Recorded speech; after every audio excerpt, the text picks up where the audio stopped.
Hola, ¿qué tal? Pues vamos a platicar del primer tema que nos toca, que es auditoría. Em, lo primero es definir, ¿no? ¿Qué es una auditoría en las buenas prácticas clínicas? Y una auditoría de buenas prácticas clínicas se refiere a una comprobación que se hace. Esta comprobación se realiza a un estudio clínico que va a llevarse a cabo para verificar que éste cumple con el protocolo de investigación, con los principios éticos y con la normativa vigente.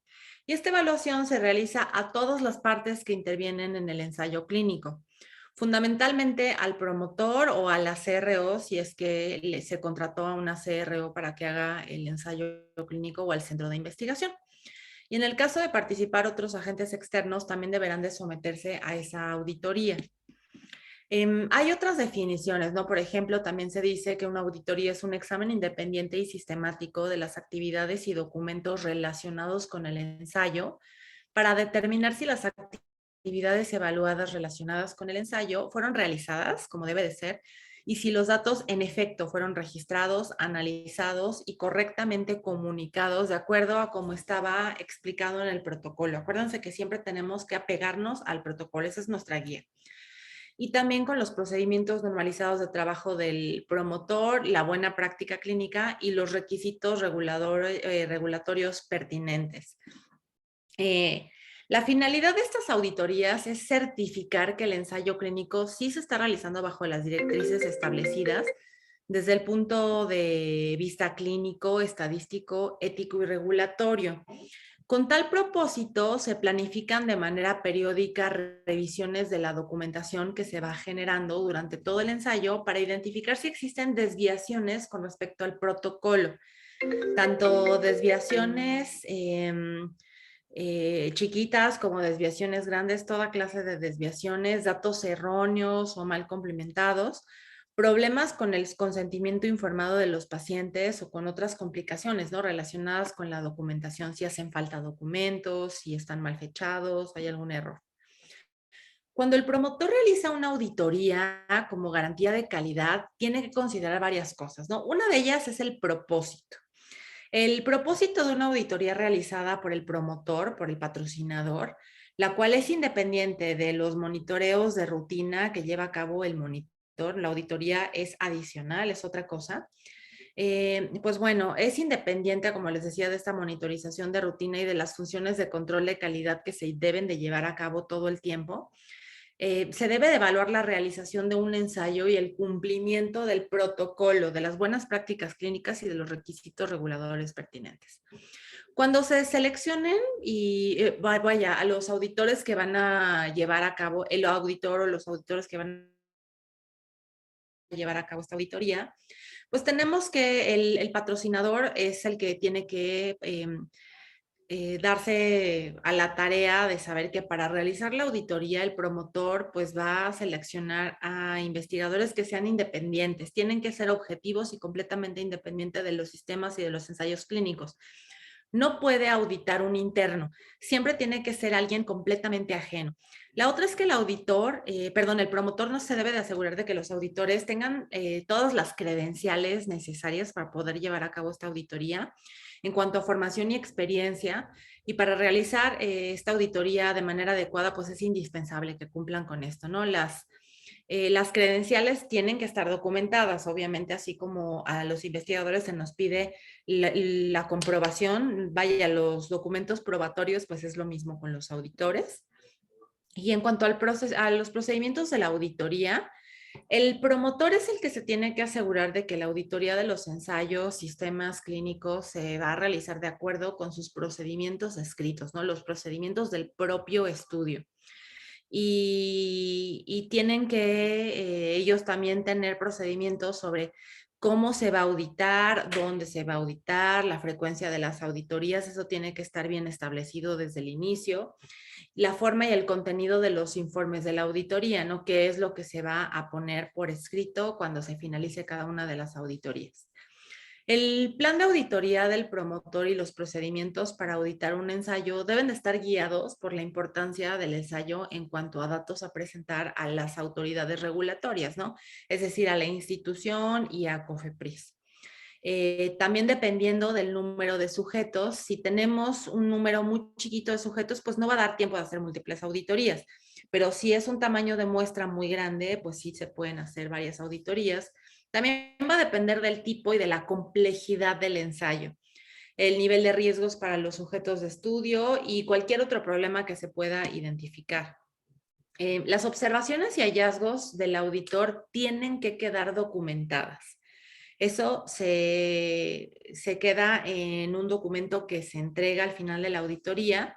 Y para preservar la independencia y el valor de la función de la auditoría, las autoridades reguladoras no deben de pedir rutinariamente los informes de auditoría, porque las autoridades reguladoras, si bien pueden solicitar el acceso a un informe de auditoría, pues bueno, no se recomienda que tengan todos, absolutamente todos los datos, pero bueno, en dado caso que se requiriera, sí pueden solicitar la información de caso por caso solamente cuando existe evidencia de algún incumplimiento con las buenas prácticas clínicas o, por ejemplo, que algún participante se haya quejado, inclusive si es más grave que eso, ¿no?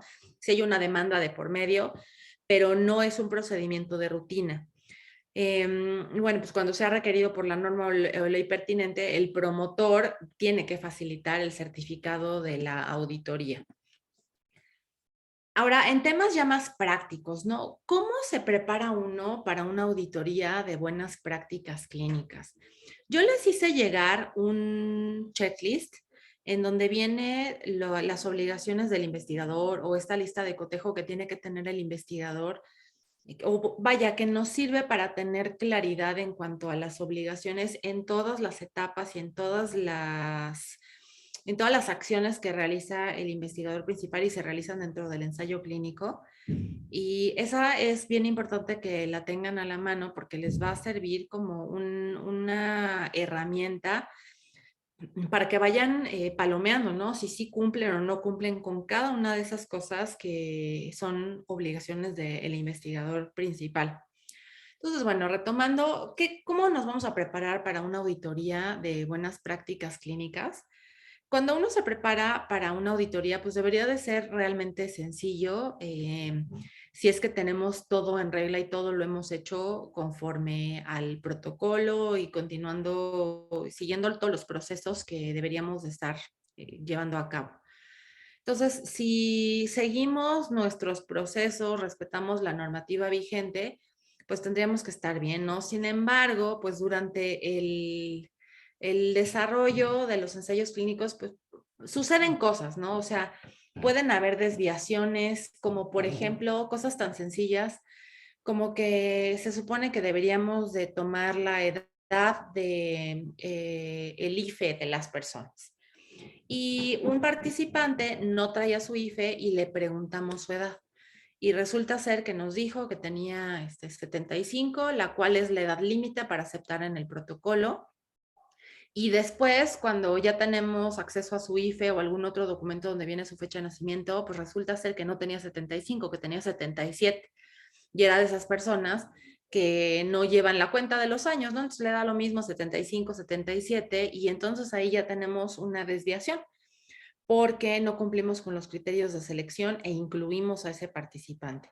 Entonces, las cosas pasan aun cuando tratemos de ser pues lo más apegados a todos los procedimientos que tenemos. Y pues bueno, el entorno farmacéutico es un área que está fuertemente regulada por numerosos procedimientos, normativas, protocolos de investigación, por lo que con tanta regulación y con pues sin este margen de error para cualquier situación que tengamos, pues es muy habitual incurrir en desviaciones. Inclusive a veces ni siquiera nos damos cuenta, no somos conscientes de ellas. Es ahí donde se empieza a complicar. Pero bueno, pues tenemos que ser transparentes y cualquier error se tiene que avisar y se tiene que hacer un informe de la desviación. Pero bueno, regresando a este tema de cómo prepararnos para las auditorías, pues les cuento, ¿no? ¿Cómo es el desarrollo de una auditoría de buenas prácticas clínicas? Está dividido en fases.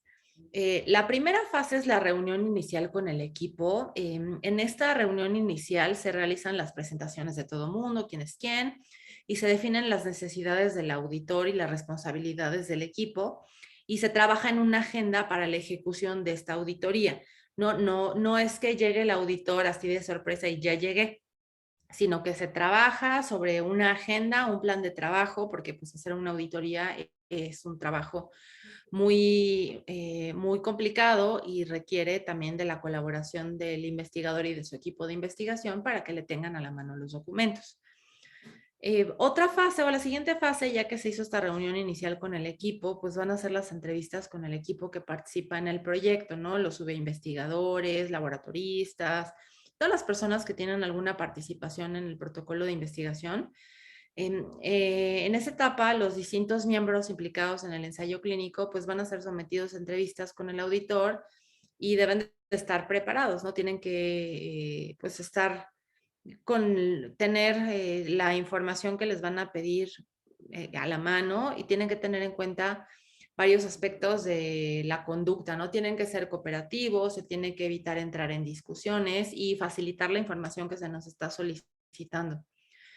Se hace en una siguiente visita, si no se termina todo en una sola, pues se visita las instalaciones porque el auditor pues va a necesitar verificar que las instalaciones en donde se está desarrollando este ensayo clínico, el consultorio, la farmacia, el archivo, el almacén, donde se tengan resguardados los consentimientos informados. Todos los departamentos que participen en el desarrollo del ensayo clínico van a tener que ser revisados por el auditor o la auditora. También hay otra fase en donde se le facilitan los documentos fuentes y los consentimientos a los auditores.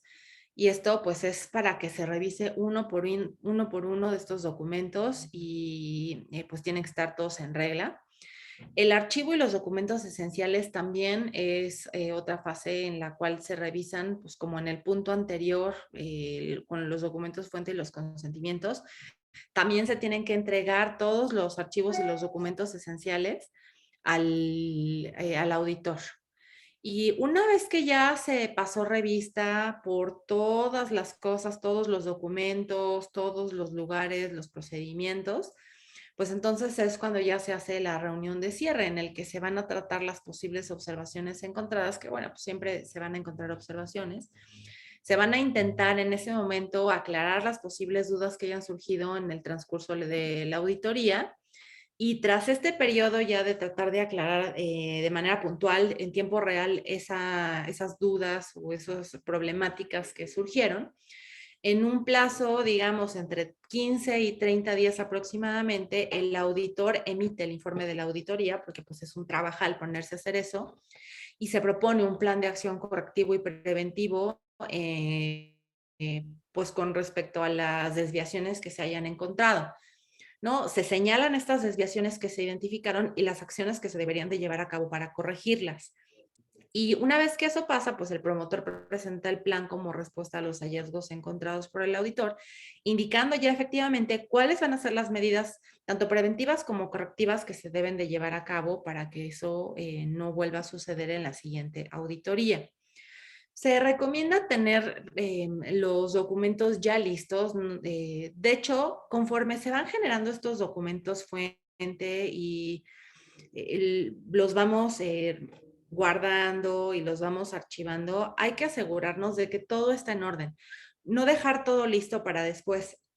No dejar todo para después, sino cada vez que se recolecta información, ya sea que se recluta un nuevo participante o que los participantes que ya forman parte del estudio vienen a una visita de la investigación, tenemos que pues hacernos, vaya, tener la disciplina de dejar todos los documentos perfectamente bien, identificar que no haya ningún error.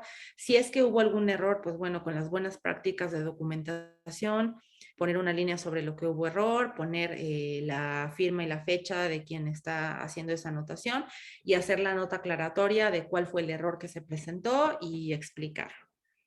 Y bueno, pues esto de la documentación que se tiene que tener lista para enseñárselas a los auditores, esto tiene que ver tanto con el vaya, con todo lo que tiene que ver, ¿no? Tanto los expedientes en físico, el CRF, las historias clínicas de los pacientes, los archivos del investigador, la carpeta maestra, absolutamente todo tiene que estar listo para que lo revise entre todo el equipo para que no se quede nada en el aire, ¿no? Cuando vamos a tener una auditoría, pues es importante que se reúna el equipo de investigación, se haga la lista de todas las cosas que se tienen que revisar y se divide, ¿no? Doctor fulano se encarga de revisar el CRF, doctor Perengano se encarga de hacer esta parte, ¿no? La química Fernández se encarga de hacer esta parte y de esa manera pues tener preparado todo para cuando venga la auditoría. Otra recomendación es conocer las posibles complicaciones que hayan surgido durante el desarrollo del ensayo porque van a salir a colación y todos deberán de estar enterados con respecto a esas problemáticas, las desviaciones que se presentaron en el protocolo, situaciones excepcionales, para que puedan saber explicarlas ante el auditor y ante el promotor, porque pues también van a tener que rendir cuentas. Tenemos que poder responder a las preguntas planteadas por el equipo encargado de la auditoría de manera concisa. Nunca es buena idea irse por las ramas y empezar a divagar, sino nos están preguntando algo de manera muy puntual, hay que contestarlo, no empezar a contar toda la historia de por qué ese día me dolía la cabeza y bla, bla, bla. Y hay que, en caso de que haya habido un error, una desviación, pues tenemos que remediar el asunto. Entonces hay que facilitar los documentos que justifiquen o que demuestren que cualquier desviación que se haya presentado, pues bueno, ya se resolvió el problema. Hay que mostrar buena predisposición y un trato cordial. Si estamos con una si estamos hostiles, si estamos a la defensiva con el equipo o con el auditor o auditora que vaya, pues el resultado de esa auditoría pues no va a fluir muy bien porque entonces van a empezar con asperezas y van a empezar a surgir más problemas que a lo mejor no surgirían o que se podrían arreglar o que tienen una explicación que podría verse así en one-to-one durante el proceso de la auditoría.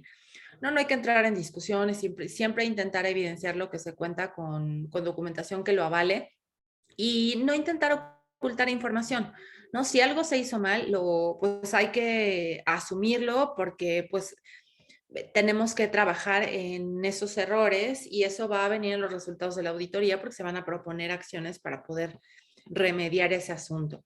Y hay que facilitarle la labor al auditor, pues cerrando con él fechas concretas en las que se pueda evaluar la auditoría. Se le debe de buscar un lugar adecuado en el centro para que pueda llevar a cabo su trabajo, ¿no? Una mesa grande para que pueda tener toda la documentación y cubriendo todas aquellas necesidades que pueda tener accesos a sistemas informáticos del proyecto, un lugar tranquilo en donde se pueda platicar con los miembros del equipo de investigación. Pero bueno, eso es pensando cuando estamos trabajando de manera habitual presencial. Ahorita tenemos muchas auditorías que son electrónicas, ¿no? Les platico pues rápidamente cómo funciona eso. Es bastante complicado porque todos los documentos fuente se tienen que escanear y se tienen que subir a una nube. Obviamente se tiene que etiquetar cada una de las carpetas, cada uno de los archivos, para que los auditores puedan entrar a ver, pues, todos los documentos, cartas de consentimiento informado, vaya, toda la documentación que se genera a partir de un proyecto de investigación. Entonces, pues el hecho de poder tener la capacidad de organizar estas carpetas en las nubes y tenerlo todo a la mano, pues es más trabajo todavía. Pero bueno, mientras siga haciendo en línea todo esto, ya empiezan algunas reuniones presenciales, pero en general ahorita todavía sigue siendo todo en línea y pues bueno, probablemente vaya a quedarse esta modalidad en mucho, pues sí, probablemente varios auditores vayan a adoptar esta forma de hacer pues las evaluaciones, las auditorías y también tenemos que acostumbrarnos a ello. Se complica más el asunto cuando tienen también que hacer las visitas de manera virtual porque se tienen que hacer con una cámara, llevar pues con el teléfono, con cualquier otra herramienta que se tenga, llevar a los lugares en donde se está llevando a cabo el proceso de la dispensa del medicamento, todas las acciones. En algunos casos, pues eso se va a dificultar mucho porque por los mismos equipos que hay en las clínicas, en los hospitales, en los centros de investigación, no siempre hay muy buena recepción y no siempre hay internet. Eso, en mi experiencia, ha sido todo un reto porque tenemos que recolectar esas imágenes y de plano no hay manera de hacerlo en tiempo real. Pues bueno, se graban videos de cómo se están llevando a cabo las cosas y se entregan las grabaciones a los auditores para que puedan hacer una evaluación del lugar como tal, lo que se refiere a la farmacia, el consultorio, archivo, etcétera. Entonces, bueno, con base en la lista de cotejo que les hice llegar y esta charla que acabo de tener con ustedes, les propongo que tengamos un ejercicio. Imagínense que ustedes son el investigador principal de un ensayo clínico controlado, aleatorizado, y les van a hacer una auditoría del estudio que están llevando a cabo. Por favor, hagan una lista de los documentos que van a tener una junta con su staff, con todo el equipo de investigación, y se van a poner de acuerdo con respecto a los documentos que tienen que tener a la mano para el auditor cuando sea la fecha en donde se va a realizar la auditoría. Entonces, por favor, necesito que hagan una lista de los documentos que tienen que tener a la mano para que revise el auditor y una lista de recomendaciones que ustedes le darían a su equipo para salir pues bien de esta auditoría y cumplir con los requisitos. Entonces, pónganle pausa a su video y por favor hagan este ejercicio. ¿Listos? ¿Ya terminaron el ejercicio? Pues entonces les voy a pedir que por favor me lo manden a mi WhatsApp para ver qué están identificando como los documentos que se les van a revisar cuando tengan una auditoría y como líderes de ese equipo de investigación, como investigadores principales, pues qué recomendaciones le dieron a su equipo para poder enfrentar esta auditoría. El siguiente video que les voy a poner es el referente a los comités de monitoreo de datos. Ahorita nos vemos.